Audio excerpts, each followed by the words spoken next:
ஓம் சாந்தி. 20/4/2026 திங்கட்கிழமை. வாணி தரும் வசந்தம். இனிமையான குழந்தைகளே, நீங்கள் ஈஸ்வரிய மீட்பு படையினராக உள்ளீர்கள். நீங்கள் அனைவருக்கும் சத்கதியை வழங்க வேண்டும். அனைவரின் அன்பையும் ஒரு தந்தையிடம் இணைக்க வேண்டும். மனிதர்கள் தங்களுடைய புத்தியை ஆகாயம் மற்றும் சிருஷ்டியின் எல்லையை கண்டுபிடிக்க ஈடுபடுத்திக் கொண்டிருக்கின்றனர். ஆனால் இதனால் எந்த லாபமும் இல்லை. இதன் எல்லையை காண முடியாது. குழந்தைகளாகிய நீங்கள் பூஜைக்கு உரியவர் ஆவதில் தம் புத்தியை ஈடுபடுத்துகிறீர்கள். அவர்களை உலகம் பூஜிக்காது. குழந்தைகளாகிய நீங்கள் பூஜைக்குரிய தேவதை ஆகிறீர்கள். பக்தி மார்க்கம் நல்லதா அல்லது ஞான மார்க்கம் நல்லதா என்று கேள்வி எழுகின்றது. ஞானத்தால் சத்கதி கிடைக்கின்றது என்று சொல்லப்படுகின்றது. பக்தி மற்றும் ஞானம் இரண்டும் வேறு வேறு என்று கண்டிப்பாக சொல்வோம். சேவைக்கான அனைத்து சிந்தனைகளும் புத்தியில் வர வேண்டும். இரண்டு தந்தையின் ரகசியத்தை புரிய வைக்க வேண்டும். சேவையில் ஆர்வம் இருப்பவர்கள் அதிலே ஈடுபட்டு சுற்றி கொண்டே இருப்பார்கள். மனிதர்கள் பலவிதமான வழிகளை பின்பற்றி கொண்டிருக்கிறார்கள். பக்தி மார்க்கத்தின் வழிகளை பிடித்து கொண்டிருந்தாலும் கலைத்து போகும்போது பகவானை அழைக்கின்றார்கள். இப்போது இறுதி காலமாக உள்ளது. உலகம் மாற வேண்டி உள்ளது. அறிவியலின் செருக்கு கூட மனிதர்களுக்குள் உள்ளது. குழந்தைகளாகிய உங்களை தந்தை எவ்வளவு உயர்வானவராக மாற்றிக்கொண்டிருக்கின்றார். யாருக்கு நன்மை செய்யலாம் என்ற சிந்தனை முழு நாளும் செய்து கொண்டே இருக்க வேண்டும்.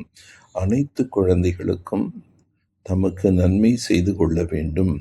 வழி கிடைத்தது என்றால் ஒருவர் மற்றவருக்கு நன்மை செய்ய வேண்டும். மற்றவர்களுக்கு தந்தையின் மூலம் ஆஸ்தியை கொடுக்க வைக்கலாம். ஆன்மீக சேவை செய்வோம் என மனம் நாடுகின்றது. அனைவரும் ஒருவர் மற்றவருக்கு சேவை செய்கின்றனர். தந்தை வந்து ஆன்மீக சேவை கற்றுத் தருகிறார். ஆன்மீக சேவை பற்றி தெரிந்தவர் வேறு யாரும் இல்லை.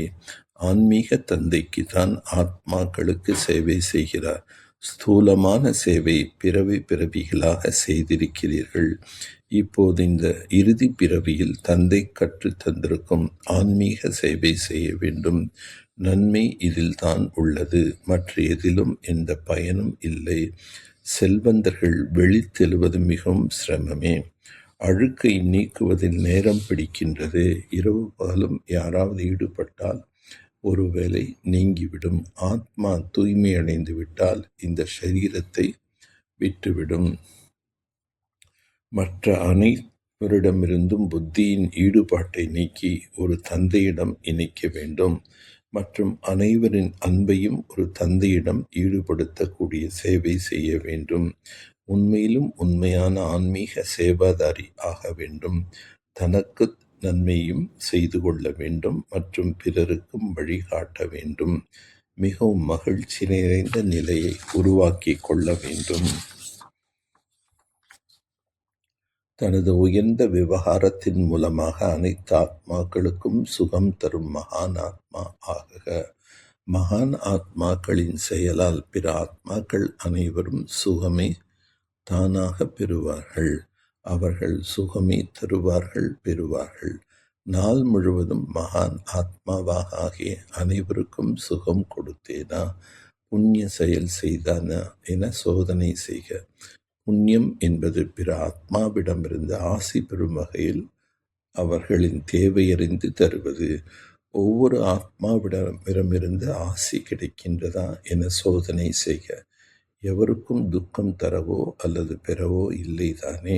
அப்போது மகான் ஆத்மா என அழைக்கப்படுவீர்கள். செய்த பின் சிந்திப்பதுதான் பச்சாதாபமாகும். அவரவர் சம்ஸ்காரம் தனித்தனியாக இருப்பினும் அனைவருடனும் அன்பாக அனைத்து விஷயங்களிலும் தொடர்பிலும் வெற்றி சொல்லில் இனிமை பெற சரள சுபாவம் தேவை. சரள சுபாவம் என்பது நேரம் மனித சூழ்நிலைக்கேற்ப புரிந்து கொண்டு தன்னை சுலபமாக்கிக் கொள்வது. இணைந்து செல்பவர், வளைந்து கொடுத்து வாழ்பவர். சுலபம் என்பது கவனக்குறைவு அல்ல. நல்லது. ஓம் சாந்தி. ஓம் சாந்தி. ஓம் சாந்தி.